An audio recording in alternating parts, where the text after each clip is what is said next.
मेरा नाम कृष्णा विश्वकर्मा है। मैं कक्षा 8वीं का छात्र हूँ। मैं न्यू यूनिवर्सल एकेडमी स्कूल में पढ़ता हूँ।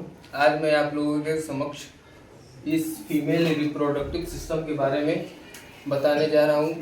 इसमें कैसे एक फर्टिलाइज होता है, जाइगोट कैसे बनते हैं, एम्ब्रायो कैसे बनते हैं, आखिर इसमें क्या होता है, जैसे बच्चों का जन्म होता है। तो आज यही हम लोग समझने वाले हैं। ठीक है, देखते हैं। एक ओवरी है जिसमें फॉलिकल्स होते हैं। फॉलिकल्स में जो एग होते हैं वो फॉलिकल्स में एक 13 दिनों में बनते हैं और इस जो फिम्ब्रिया है, फिम्ब्रिया के माध्यम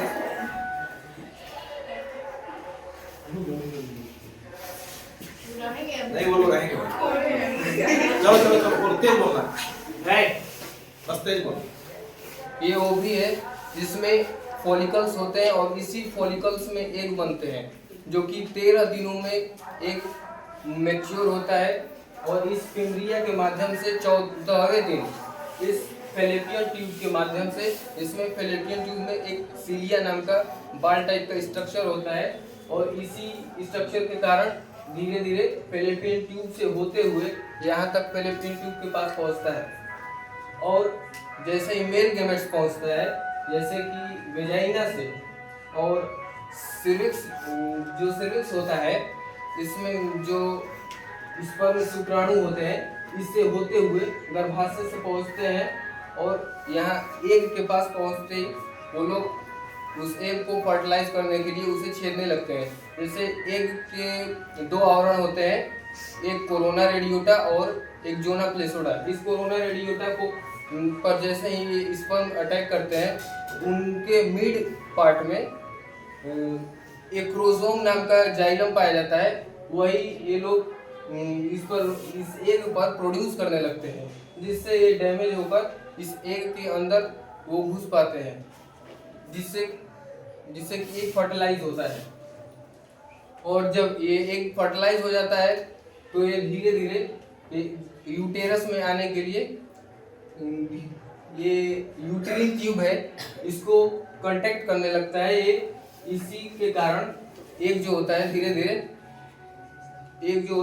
धीरे यूटेरस में आने लगते हैं और आने के साथ साथ इस एब्डोमिनल कैविटी में भी बदलाव होता है, जो कि इसकी लेयर जो होती है एब्डोमिनल कैविटी की, वो मोटी और नर्म होने लगती है, जिससे कि यहाँ पर बच्चा ग्रोथ करे तो वो अच्छे से ग्रोथ कर पाए। यहाँ जो फर्टिलाइज एग होता है वो आता है, वो 2 सेलों को 4 सेलों को 8 सेलों में चेंज करता जाता है। जब यूटेरस में एग आता है तो यहाँ पर 16 सेलों में बढ़ चुके होते हैं, उसे ब्लास्टोसिस्ट कहा जाता है। जब 16 सेलों में बढ़ चुके होते हैं तो यहाँ पर यूटेरस पहुँचता है। यहाँ पर जो एग पहुँचता है तो एब्डोमिनल कैविटी जब मोटा और नर्म बन जाता है और उसी एग को यहाँ पर एक थैलीनुमा संरचना होती है, जो कि एग वहाँ पर आकर यहाँ पर प्रवेश कर जाता है, जिससे कि इस प्रवेश जब करता है तो इसमें एक गर्भनाल बनता है, जिसे प्लेसेंटा कहा जाता है, जिससे बच्चे की ग्रोथ होती है, माँ से पोषण लेता है। अब 2 से 3 महीनों में उसको हम लोग यह पहचान सकते हैं कि वह लड़का है या लड़की। इसमें ग्रोथ होने लगते हैं, जैसे कि 3रे महीने में ये समझ आने लगेगा कि वो लड़का है या लड़की। उसके शरीरों में जैसे कुछ फंक्शन होते हैं, जो कि माइंड होता है, ब्रेन, लंग्स, लीवर, स्टोमच, जैसे ये सब पार्ट्स आ जाते हैं। बस, धन्यवाद।